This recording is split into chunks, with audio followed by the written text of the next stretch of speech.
What goes through the minds of the 33 men in the cockpits now? Well, this is the point where things really start to speed up. Time seems to really rush ahead. And I think what you don't think about is your family. And you don't think about your light flashing in front of you. It's nothing like that. What you think about and what you're praying for is you don't screw up. Drivers at this point may have had great hopes earlier in the month, but right here and now they become very conservative. And, you know, you're trying to tell yourself it's just another race, even though you know darn well it's the Indy 500, and it's not just another race, but you're trying to calm yourself down. It's fascinating now as we watch them to focus in on some little details. Rick Mears handing his gold watch to his girlfriend to hold for the next few hours. Let's focus in now on some of the principles in the race again, starting with those at the front of the pack. Two-time winner Rick Mears will start on the pole for the third time in his career. The acknowledged star of Penske Racing qualified his March Cosworth number 4 car at nearly 217 miles per hour, a new record, and almost 1.5 miles per hour faster than teammate Danny Sullivan, the defending champion who will start in the middle of row 1. Much of Sullivan's past week has been devoted to social and publicity obligations not incumbent on the other drivers, but he is again a threat to find victory lane, as is the race's youngest competitor, 23-year-old Michael Andretti, who qualified on the outside of the front row at 214.5 miles per hour.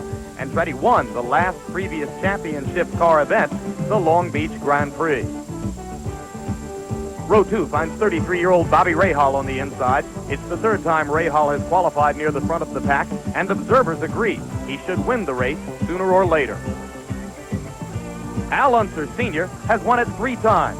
Now he starts 5th in a PC-15 Chevrolet car, making its first race appearance at the Speedway. Unser is 46. His last championship came 8 years ago. Kevin Kogan has his best qualifying position since the 1982 incident which temporarily marred his career. Kogan's victory at Phoenix last month helped dim the memory of this crash 4 years ago when he started in the middle of row 1 and lost control of his car just as the green flag appeared. Tom Sneva is inside row 3. The sport's most independent spirit has had a colorful career in Indianapolis, having survived one of the most spectacular crashes in Speedway history, a fiery 1975 encounter with the wall in turn 2, to eventually win the pole 3 times and the race itself in 1983. Roberto Guerrero has been quietly effective, second in 1984, third a year ago, in position to threaten again this year from the middle of the third row. The 9th qualifier is Al Unser Jr., 4th in his family to be competitive in this race, likely at some point to become the 3rd to win it. Of 8 Lola chassis in the field, his is closest to the front. 2 legends start from farther back. A.J. Foyt posted the 5th fastest qualifying speed, but the fact that it came on day 2 puts a lot of traffic between the race's only 4-time winner and a record 5th checkered flag. And Mario Andretti will be even farther to the rear, despite an initial qualifying run which seemed to place him comfortably in row 2. Andretti was forced into his backup car and out of his original spot on the grid by this practice crash, one of the most frightening in his career of great achievements and powerful frustration.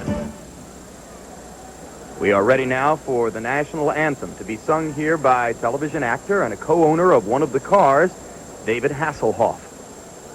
Ladies and gentlemen, a salute to the United States of America, presenting David Hasselhoff, who joins the 74th Army Band of Fort Benjamin Harrison